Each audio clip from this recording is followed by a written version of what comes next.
안녕하세요. 다 알려줌TV 이온용 변호사입니다. 악플은 유명 연예인 등 많은 이들을 괴롭히며 심할 경우 자살에 이르게 합니다. 오늘은 악플이 어떻게 처벌되며 피해자는 어떤 보상을 받는지, 악플로 고소된 경우 어떻게 해야 하는지 등에 대해 알려드리겠습니다.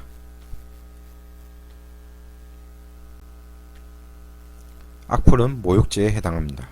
어떤 경우 모욕죄에서 말하는 모욕에 해당하는지가 중요한데, 평소에도 자주 쓰는 바보라고 하는 정도도 모욕죄의 모욕에 해당합니다. 그리고 당시 사회 상황에 따라 다른 때는 모욕에 해당하지 않지만 때에 따라 특별히 모욕으로 인정되는 것도 있습니다. 예를 들어 최순실 국정농단 사태 때는 최순실 같다 라고 한 것도 모욕으로 인정되기도 했습니다. 실무상 모욕죄로 실형이 나온 경우는 거의 없습니다. 대부분 기소유예가 나오며 정도가 심하면 벌금이 나옵니다. 그렇다고 가볍게 생각할 문제는 아닙니다. 기소유예든 벌금이든 범죄가 인정되어 기록이 남습니다. 특히 벌금이 되면 전과자로 기록이 남게 됩니다. 공공기관이나 대기업에 취업하기 어렵게 되며 취업하더라도 승진시 불이익이 발생할 수 있습니다.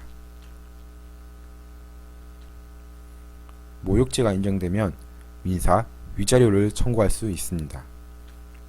위자료로 인정되는 금액의 범위는 100만원 전후가 많습니다.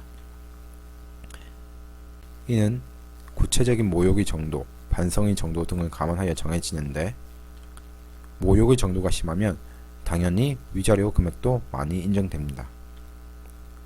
실제 제가 진행한 사건에서도 위자료만 700만원까지 인정된 적이 있습니다. 모욕죄도 범죄이기에 적당한 처벌과 보상이 있어야 합니다. 하지만 한순간의 실수로 과도한 벌금이 있다면 이 역시 억울할 수 있습니다. 우선 모욕죄로 고소된 경우 모욕죄 사건을 많이 다루어 본 변호사와 상담해서 실제 모욕죄가 인정될 수 있는지 알아보셔야 합니다.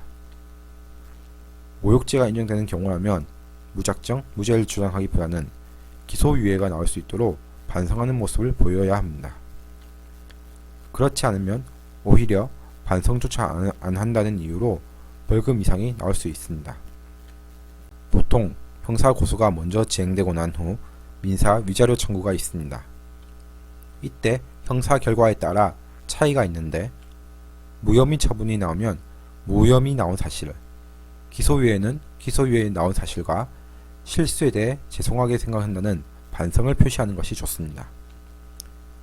벌금의 경우에는 죄송하고 다시 그러지 않도록 조심하겠다고 답하는 것이 좋습니다.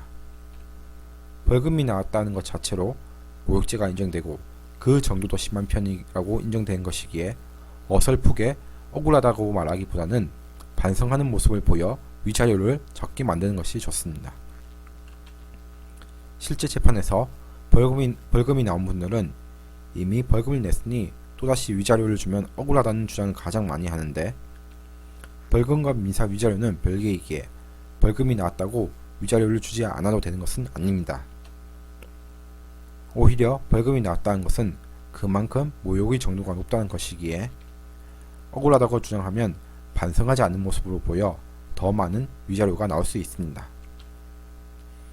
오늘은 모욕죄에 대해 알려드렸습니다. 내용이 도움되셨다면 구독과 좋아요를 부탁드립니다. 그리고 알고 싶은 내용을 댓글로 남겨주시면 설명할 수 있는 내용은 영상으로 만들어 올리겠습니다.